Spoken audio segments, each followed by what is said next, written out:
جیسا کہ آپ جانتے ہیں کہ آپریشن بنیان مرصوص یا مارکہ حق یا آپریشن سندور کچھ بھی نام دے لیں، ہر طرح سے بھارت کو ہزیمت اور خفت کا سامنا ہی کرنا پڑا ہے۔ پاکستان کے ہاتھوں شکست کے بعد مودی سرکار کی حالت کھسیانی بلی کھمبا نوچے جیسی ہو چکی ہے۔ ششی تھرور کی قیادت میں بیرون ملک کا دورہ کرنے والے بھارتی پارلیمانی وفود کو بھی کوئی خاص کامیابی نہیں مل سکی۔ بھارت کے لیے نہ صرف سیاسی محاذ سے بری خبریں آ رہی ہیں، بلکہ اس سفارتی محاذ پر بھی بھارت کو بہت بڑی شکست کا سامنا ہے، جس کا دعویٰ مودی جی وشو گرو کے نام سے کیا کرتے تھے۔ مودی جی کا دعویٰ تھا کہ ان کا بھارت اور وہ خود اتنے مہان نیتا بن چکے ہیں کہ اب پوری دنیا ایک طرح سے ان کے چرنوں میں بیٹھی ہے، لیکن حقیقت اس کے کچھ برعکس ہے اور بھارت کے کافی خلاف ہے۔ اس تلخ حقیقت کو مد نظر رکھتے ہوئے مودی سرکار کا جنگی جنون بھارت کو ایک اور گڑھے یا گہرائی میں لے جانے کی تیاریاں کر رہا ہے۔ بھارت کی جانب سے آپ سب جانتے ہی ہیں کہ جدید ترین ہائپر سونک ویپن کے تجربے کی تیاری کی جا رہی ہے۔ پاکستان کے خلاف ممکنہ جارحیت کی نیت سے بھارت ایک جدید ترین حملہ آور نظام تیار کر رہا ہے، یعنی کہ ہائپر سونک ویپن۔ پاکستان تو پہلے ہی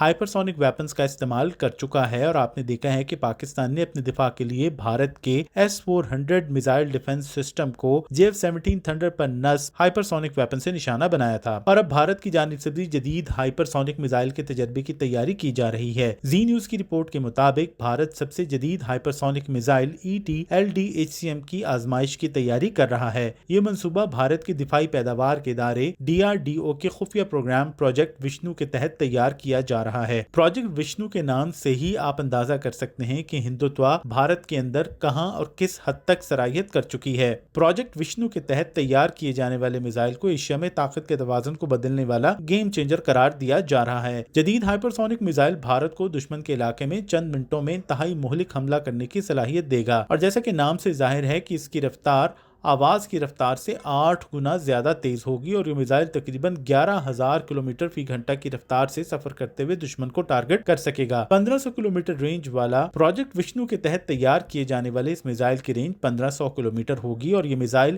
1 سیکنڈ میں 3 کلومیٹر کا فاصلہ طے کر سکتا ہے، اور اس کے اوپر نصب کیے جانے والا پے لوڈ نیوکلیر بھی ہو سکتا ہے اور روایتی بھی، جس کا وزن 1000 سے 2000 کلو گرام ہو سکتا ہے۔ بھارت کا نیا میزائل بیلسٹک میزائلز کے برعکس کم بلندی پر پرواز کر سکتا ہے اور دوران پرواز اپنی سمت بھی بدل سکتا ہے۔ یہ میزائل زمین، فضا اور سمندر میں تینوں جگہ سے لانچ کیا جا سکتا ہے اور دشمن کے ریڈار، بحری بیڑے یا کمانڈ سینٹرز کو تباہ کرنے کی صلاحیت رکھتا ہوگا۔ بھارت اس ٹیکنالوجی کے ساتھ امریکہ، روس اور چین جیسے ممالک کے صف میں شامل ہو جائے گا، یہ دعویٰ ہے زی نیوز کا۔ پاکستان اس خطرناک رجحان پر یقینی طور پر سنجیدہ تحفظات رکھتا ہے اور ایسے تمام تر اقدامات کو خطے کے امن کے لیے نقصان دہ سمجھتا ہے۔ بھارت کا ہائپر سونک میزائل تجربہ خطے میں طاقت کے توازن کو مزید بگاڑ کر اسلحے کی دوڑ کو تقویت دے گا۔ پاکستان بارہا اسلحے پر قابو پانے، اعتماد سازی اور دو طرفہ مذاکرات کی ضرورت پر زور دے چکا ہے، اور ساتھ ہی واضح کر چکا ہے کہ بھارت کی جانب سے کسی بھی جدید ترین ویپن ٹیکنالوجی کے حصول سے پاکستان بے خبر نہیں رہ سکتا۔ مارکہ بنیان مرصوص میں کاری ضرب کھانے کے بعد مودی سرکار، جیسا کہ ہم بات کر رہے ہیں، کہ ایک طرح سے حواس باختہ ہو چکی ہے، اور اب بھی اس کا سپنا ہے کہ خطے میں اجارہ داری یا ہیجمنی قائم کی جائے۔ بھارتی فضائیہ کی صلاحیتوں کو بڑھانے کے لیے مودی سرکار ایک بہت بڑی رقم خرچ کرنے کا بھی منصوبہ رکھتی ہے۔ انڈین میڈیا کے مطابق بھارت 10,000 کروڑ روپوں سے I star intelligence surveillance target acquisition and reconnaissance project کے لیے 3 جہاز خریدے گا۔ پاکستان ایئر فورس کے ہاتھوں جس طرح سے انڈین ایئر فورس کو ہزیمت اور خفت کا سامنا کرنا پڑا ہے، اس کے بعد